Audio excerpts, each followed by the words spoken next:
দূর থেকে দেখলে মনে হবে ছোটখাটো একটি বন, তবে কাছে গেলেই ভুল ভাঙবে। প্রায় 350 বছর ধরে দাঁড়িয়ে থাকা এই গাছটি এতটাই বিশাল যে দেখলে বনের মতোই মনে হয়। প্রায় 5 একর জায়গা জুড়ে বিস্তৃত এই বটগাছটি। দিন যতই যাচ্ছে ততই বাড়ছে এই গাছের আয়তন। বিস্ময়কর এই বটগাছটির অবস্থান পশ্চিমবঙ্গের হাওড়ায় আচার্য জগদীশচন্দ্র বসু ভারতীয় উদ্ভিদ উদ্যানে। যদিও ছত্রাক সংক্রমণ করায় গাছের মূল কাণ্ড কেটে ফেলতে হয়েছে, তবু আশ্চর্যজনকভাবে এই বটগাছের বিস্তার বেড়েই চলেছে।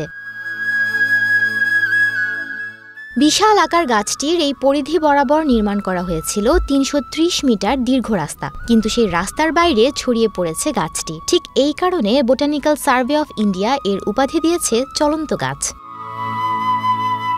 বিশালতার মাপকাঠিতে গিনেস রেকর্ডেও স্থান করে নিয়েছে এই গাছটি। একে বলা হয় দ্য গ্রেট ব্যানিয়ান ট্রি।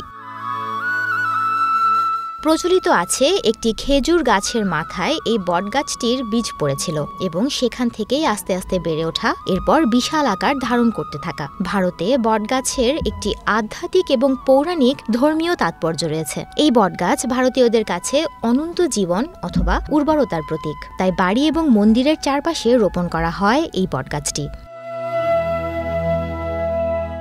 অনেকের কাছেই কল্পবৃক্ষ নামেও পরিচিত বটগাছ, যার অর্থ ইচ্ছে পূরণকারী গাছ।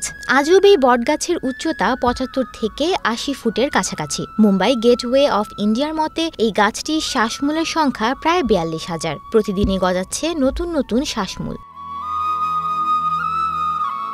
1864 এবং 1867 সালের প্রবল ঘূর্ণিঝড়ে ভেঙে যায় এর কতগুলো প্রধান শাখা, আক্রান্ত হয় ছত্রাকে। তারপরও বছর বছর এই গাছের আয়তন বেড়েই চলেছে। সুমনা মুস্তফা, প্রবাস খবর।